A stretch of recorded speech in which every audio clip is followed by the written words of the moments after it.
अस्सलाम नाज़रीन, programme vision पर राजा आतिफ ज़ुल्फ़िकार के साथ आपकी खिदमत में हाज़िर हूँ। विफाक में हुकूमत साजी के हवाले से पाकिस्तान मुस्लिम लीग नून और पाकिस्तान पीपल्स पार्टी में डेडलॉक पैदा हो गया है। ये डेडलॉक अब कैसे खुलेगा, ये क्यों आया है, उसकी वजूहात क्या हैं, इस प्रोग्राम में आपके साथ ये शेयर करेंगे।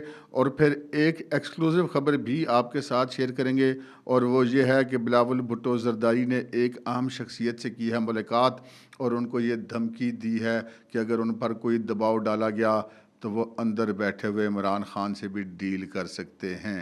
ये मामला क्या है, इसके अलावा भी कुछ खबरें आपके साथ शेयर करेंगे। मगर इससे पहले कि अपने प्रोग्राम को आगे बढ़ाएं, आपसे गुजारिश है कि अगर अभी तक आपने हमारा चैनल सब्सक्राइब नहीं किया तो प्लीज़ कर लीजिए, साथ ही बेल आइकन भी दबा दीजिए ताकि जो ही हमारा कोई नया प्रोग्राम अपलोड होता है तो उसका नोटिफिकेशन फौरी तौर पर आपको मौसूल हो सके। प्रोग्राम को बाकायदा आगाज़ करते हैं जी इस्लामाबाद हाई कोर्ट से। आज इस्लामाबाद हाई कोर्ट में एक बहुत ही अहम केस की समाअत है, और वो अहम केस है डिप्टी कमिश्नर इस्लामाबाद इरफान नवाज़ मेमन और कुछ दीगर अफसरान के ख़िलाफ़ तौहीन अदालत का। तौहीन अदालत का ये केस, आपको थोड़ा सा इसका बैकग्राउंड बता दूं कि इरफान नवाज़ मेमन जो कि डिप्टी कमिश्नर इस्लामाबाद हैं, और कोई भी डिप्टी कमिश्नर जो होता है अपने ज़िले में डिस्ट्रिक्ट मजिस्ट्रेट के इख्तियारात भी रखता है, और डिस्ट्रिक्ट मजिस्ट्रेट के पास ये इख्तियार होता है कि वो किसी भी इंटेलिजेंस एजेंसी या पुलिस की रिपोर्ट के ऊपर किसी भी शख्स को नज़रबंद करने के अहकामात जारी कर सकता है। ये मेंटेनेंस ऑफ पब्लिक ऑर्डर एक होता है, MPO उसको कहते हैं, उसकी सेक्शन 3 या सेक्शन 16 के तहत नज़रबंद किया जाता है 1 महीने के लिए या 3 महीने के लिए। तो जब ये पिछले दिनों कुछ मामलात गड़बड़ चल रहे थे और पाकिस्तान तहरीक इंसाफ के कुछ लोगों को 9 मई के बाद जो है वो MPO के तहत नज़रबंद किया गया था, तो बाबर सत्तार साहब जस्टिस की अदालत में ये केस चैलेंज हुआ था, और उन्होंने इरफान नवाज़ मेमन को MPO के तहत इख्तियार को इस्तेमाल करने से रोक दिया था। फिर जिस वक्त ये इंतखाबात आ रहे थे तो फिर एक वक्ती तौर पे हाई कोर्ट के डिवीज़न बेंच ने इलेक्शन तक के लिए इनका ये इख्तियार बहाल किया था, लेकिन उसके बाद से फिर अभी वो अपना इख्तियार इस्तेमाल नहीं कर सके, और इख्तियार को इस्तेमाल करने की वजह से उनको तौहीन अदालत का नोटिस दिया गया था, और वो केस चल रहा है। आज से ग़ालिबन एक हफ़्ता पहले तकरीबन इस केस की लास्ट तारीख हुई थी, तो उसके अंदर जो इरफान नवाज़ मेमन है डिप्टी कमिश्नर, उनके वकील ने अदालत से इस्तदा की थी कि जी 22 फरवरी को उनके जो क्लाइंट हैं DC इस्लामाबाद, उन्होंने उम्रे पर जाना है, लिहाजा मुकदमे की समाअत मुलतवी कर दी जाए। जिस पर जस्टिस बाबर सत्तार ने कहा था कि आप फिक्र ना करें, हम 22 फरवरी से पहले ही इसका फ़ैसला कर देंगे। और आज ये पता चला कि जी आज ये केस लगा है, और ये अंदिया मिला है कि आज ही इस केस का फ़ैसला भी हो जाएगा, और हतमी दलाइल जो हैं इस्लामाबाद हाई कोर्ट ने आज की इस केस के अंदर तलब किए हैं। अब आते हैं अपनी अगली खबरों की तरफ, और हमने आपको बताया था कि पहले मजलिस वहदतुल मुस्लिमीन के साथ पाकिस्तान तहरीक इंसाफ ने इत्तेहाद का फ़ैसला किया था पार्लियामेंट के अंदर उन पार्टियों में शामिल होने का जो उनके आज़ाद अरकान है, वरना तो फिर आपको पता है वो आज़ाद घोड़े हैं, जिधर मर्जी निकल जाएँ। तो उसके बाद फिर बहुत ज़्यादा तनकीद हुई और फिर कुछ फ़ैसला बदला, और फिर ये सुन्नी इत्तेहाद कौंसिल उसका नाम लिया गया, और उसके लिए कुछ अरकान ने अप्लाई भी कर दिया मुजाहिद अथॉरिटी को कि जी हम उस पार्टी में शामिल हो रहे हैं, जो कि बुनियादी तौर पे पाकिस्तान तहरीक इंसाफ के अरकान असम्बली हैं। लेकिन अब जो है गुज़िश्ता रोज़ एक चूँकि मसला हो गया था, MWM वाले नाराज़ हो गए थे। अब एक तरफ सुन्नी इत्तेहाद कौंसिल है, दूसरी तरफ मजलिस वहदतुल मुस्लिमीन है जो कि शिया मसलक वालों की तंजीम है। तो उसके दरमियान अब पाकिस्तान तहरीक इंसाफ जिसे कहते हैं ना सैंडविच बन गई है, और गुज़िश्ता रोज़ भी बैरिस्टर गौर ने एक पार्टी के रहनुमा को राइट और एक पार्टी के रहनुमा के लेफ़्ट पे बिठा के प्रेस कॉन्फ्रेंस की, और अब ये ऐसे नज़र आ रहा है कि जैसे ये इन दोनों पार्टियों में तकसीम होंगे, सो पाकिस्तान तहरीक इंसाफ पार्लियामेंट के अंदर भी तकसीम हो जाएगी।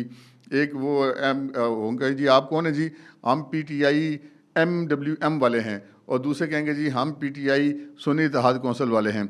दोनों के पार्लिमानी लीडर्स भी अलग अलग होंगे, और फिर ये भी देखना है कि कितने अरकान शामिल होते हैं या इनके अलावा भी कोई दूसरी पार्टियों में चले जाते हैं। सो असम्बलियों के अंदर एक जो नहीं है वो घड़मस मचा ही रहेगा।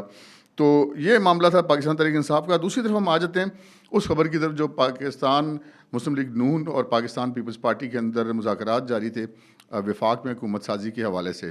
तो हम अपने पिछले व्लॉग्स में आपको बताते रहे कि ये इस काम के लिए जो हैं दोनों जमातों ने अपने अपने नुमाइंदे नामज़द किए हुए थे, और उनके 3 दिन से मुज़ाकरात चल रहे थे, और गुज़िश्ता रोज़ इस मुज़ाकरात के 2 दौर होने थे।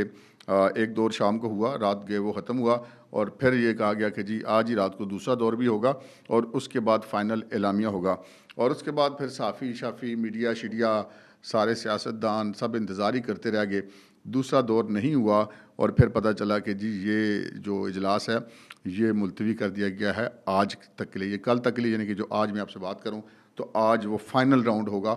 लेकिन मामलात जो हैं वो डेड लॉक में हैं, वरना ये रात को ही फाइनल हो जाता।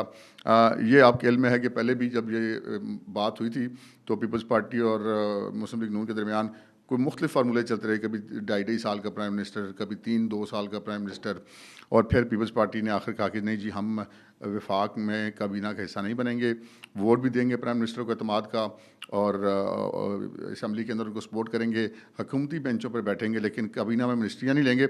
अलबत्ता आइनी ओहदा हमने कोई नहीं छोड़ना, सारे हमने लेने हैं।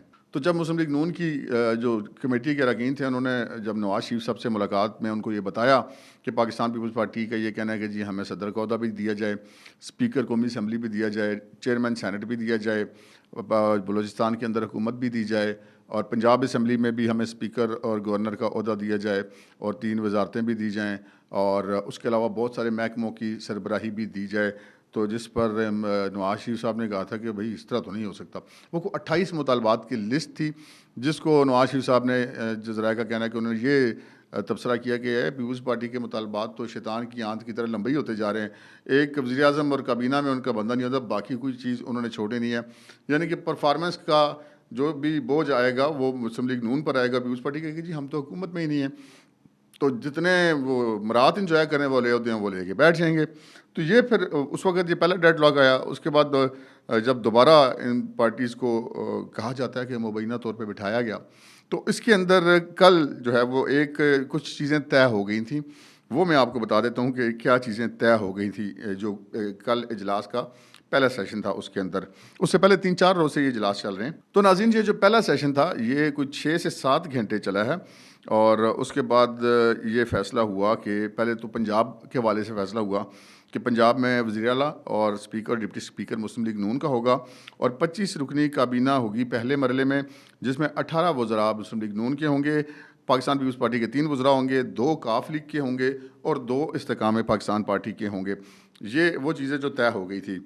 उसके बाद जो तय हुआ था वो ये हुआ था कि सदर आसिफ अली ज़रदारी साहब होंगे पीपल्स पार्टी के और वज़ीर आज़म मुस्लिम लीग नून के शहबाज शरीफ होंगे, चेयरमैन सैनेट जो हैं वो मुस्लिम लीग नून के आज़म नज़ीर तारड़ होंगे, स्पीकर कौमी असम्बली राजा परवेज़ अशरफ होंगे पीपल्स पार्टी के और सीएम बलूचिस्तान भी पाकिस्तान पीपल्स पार्टी का होगा, सीएम पंजाब मुस्लिम लीग नून का और सीएम सिंध पाकिस्तान पीपल्स पार्टी का होगा।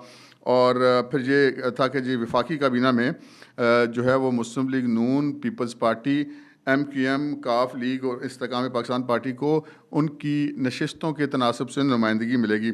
लेकिन ये सारा मामला जब तय पा गया तो उसके बाद पीपल्स पार्टी का जो वफ्द था वो ये लेकर के सारी चीज़ें अपनी पार्टी की क़यादत से मिला। तो फिर भाईजान बिलावल साहब ने फटा डाल दिया। बिलावल साहब ने कहा जी नहीं हमने वफाक में बैठना ही नहीं, हम तो पहले दिन से कह रहे हैं हमने मिनिस्ट्रियाँ नहीं लेनी। तो वज़ीर आज़म बनने के वो ख्वाहिशमंद तो हैं लेकिन यहाँ पर वो कह रहे हैं कि जी ठीक है हम नहीं आते वफाक में, आपको सपोर्ट करेंगे लेकिन हम बाकी सारे मुतालबात उन्होंने रख दिए लेकिन ये नहीं हुआ। तो बिलावल साहब ने जब ये फटा डाला तो जो हमारे ज़राए का कहना है कि मुस्लिम लीग नून को अब इंतज़ार था कि रात गए एक दूसरा दौर होगा जिसमें सारी चीज़ें जो हो जाएंगी अप्रूवल हो जाएगी और एक उसके बाद एक मुश्तरका मीडिया टॉक या मुश्तरका प्रेस कॉन्फ्रेंस की जाएगी और उसमें फिर अनाउंस हो जाएगा, फिर उसके बाद हुकूमत साजी पे काम शुरू हो जाएगा। लेकिन रात गए तक बैठे रहने के बाद ये पता चला कि जी इजलास नहीं हुआ, दूसरा सेशन नहीं होगा और अब ये सेशन कल होगा, यानी कि आज जब मैं आपसे बात करूं तो मुमकिन है उस वक्त हो रहा हो या दोपहर शाम को किसी वक्त हो जाएगा। तो फिर ये मामला चला गया डेड लॉक की तरफ और डेड लॉक बिलावल भुट्टो ज़रदारी की वजह से आया और दूसरी तरफ जो नवाज शरीफ साहब हैं वो कहते हैं कि जी किसी भी सूरत में पाकिस्तान पीपल्स पार्टी को वफाक में हुकूमत शेयर करनी होगी और बगैर शेयरिंग के मामला नहीं चलेगा। बाकी चीज़ों पर तो वो कुछ बातचीत हो सकती है लेकिन ये इस मामले पर नवाज शरीफ साहब ने स्टैंड लिया और दूसरी तरफ बिलावल साहब ने स्टैंड लिया कि जी हम किसी सूरत में हिस्सा नहीं बनेंगे। इस वक्त सिचुएशन में आपको बताऊँ ना जो रियलिटी है, जो हकायक हैं वो ये हैं कि नवाज शरीफ साहब भी ये इत्तेहाद नहीं चाह रहे और बिलावल भुट्टो ज़रदारी भी ये इत्तेहाद नहीं चाह रहे। दूसरी तरफ नवाज शरीफ के PMLN के जो हैं शहबाज शरीफ साहब किसी भी सूरत में ये एक इत्तेहादी हुकूमत कायम करना चाहते हैं। दूसरी तरफ आसिफ अली ज़रदारी साहब किसी भी सूरत में ये इत्तेहादी हुकूमत कायम करना चाहते हैं। यहाँ पे पोजीशन ये है कि नवाज शरीफ साहब जो बात कहेंगे शहबाज शरीफ साहब वो मानेंगे, लेकिन दूसरी तरफ मसला गड़बड़ है। जरदारी साहब की बात जो है वो बिलावल भुट्टो जरदारी साहब नहीं मान रहे हैं और वो कह रहे हैं जी मेरी सी ये और मेरी सी वो। अब मामला ये है कि आसिफ जरदारी साहब तो हैं एक जहांदीदा आदमी। उन्होंने एक बड़ा तवील अरसा जद्दोजहद की, 12 साल तकरीबन उन्होंने जेल काटी। उनको जेलों का भी पता है, उनको इस्टेब्लिशमेंट का भी पता है। मुझे याद है कि जब PDM से निकली थी अचानक पाकिस्तान पीपल्स पार्टी और उनसे ये पूछा गया कि जी आपने क्यों PDM में से आप निकले हैं, तो जरदारी साहब ने कहा था कि जी मैं क्या करूं, मेरा एक ही बेटा है। तो जरदारी साहब जो हैं वो मौके महल की नज़ाकत देख के चलते हैं। जहाँ पे अकड़ना होता है वहाँ पे अकड़ भी जाते हैं, जहाँ पे मुफाहमत करनी होती है वहाँ पे मुफाहमत पे भी राज़ी हो जाते हैं। लेकिन बिलावल साहब अभी नौजवान खून है, वो कहते हैं ना तजर्बे का कोई शॉर्टकट नहीं होता, तो वो उनको अभी तजर्बा हुआ नहीं है। और बिलावल साहब जो नहीं है वो थोड़ी सी वो क्या से कहते हैं ऊंची हवाओं में चल रहे हैं और जरदारी साहब को बार बार निगलेक्ट करने की मुबैना तौर पे कोशिश करें। पहले जरदारी साहब के आपका इल्म में है कि इंटरव्यूज़ रिकॉर्ड पे हैं जिन्होंने कहा था बिलावल बच्चा है, उसको नहीं पता इन चीज़ों का भी। तो वो बिलावल साहब को इस चीज़ का बड़ा गुस्सा था और नाराज़ होकर वो दुबई चले गए थे। फिर जाके पीछे जरदारी साहब दुबई जाके उनको मना करके लाए थे। तो ये तो मामला हो गया जो मैंने आपसे अर्ज़ किया। ये अब हल कैसे होगा ये भी आपको बताता हूँ। हल ऐसे होगा जी कि नवाज शरीफ साहब कल दिन को लाहौर से आ गए हैं मरी में वो बैठ के हैं। मरी में वो कुछ मुलाकातें भी कर रहे हैं और जो हमारे ज़राए हैं उनका ये कहना है कि ये मुस्लिम लीग नून और पीपल्स पार्टी में जो डेड लॉक हुआ है, ये डेड लॉक फाइनली अनलॉक होगा। कब होगा? जब आसिफ अली जरदारी साहब और नवाज शरीफ साहब की मरी में मुलाकात होगी। इस चीज़ के बहुत ज़्यादा इम्कानात हैं कि आज किसी वक्त आसिफ जरदारी और नवाज शरीफ साहब की मरी में मुलाकात भी हो, उसके बाद वो मुश्तरका प्रेस कॉन्फ्रेंस भी कर सकते हैं या उनकी पार्टी की तरफ से कोई एलानिया भी आ सकता है। तो अब दिन बड़े कम हैं, अरकान असम्बली के नोटिफिकेशन जारी हो रहे हैं और हुकूमत साजी भी करनी है। तो अब मेरे ख्याल में आज का जो दिन है ये इस चीज़ का फ़ैसला कर देगा कि पाकिस्तान मुस्लिम लीग नून और पाकिस्तान पीपल्स पार्टी मुश्तरका तौर पे हुकूमत बनाने जा रहे हैं या नहीं जा रहे हैं। क्योंकि दूसरी तरफ की सिचुएशन बड़ी डिफरेंट है और दूसरी तरफ की सिचुएशन ये है कि इमरान खान साहब ने उमर अयूब साहब को अपना वज़ीर-ए-आज़म का उम्मीदवार नामजद कर रखा है और जिनके पास बज़ाहिर जो है वो 90-92 वोट है। काफ़ी सारे अरकान गायब हैं, वो तो जब वोट डलेंगे तो पता चलेगा कि कितने डलते हैं, लेकिन बज़ाहिर उनके पास ये हैं।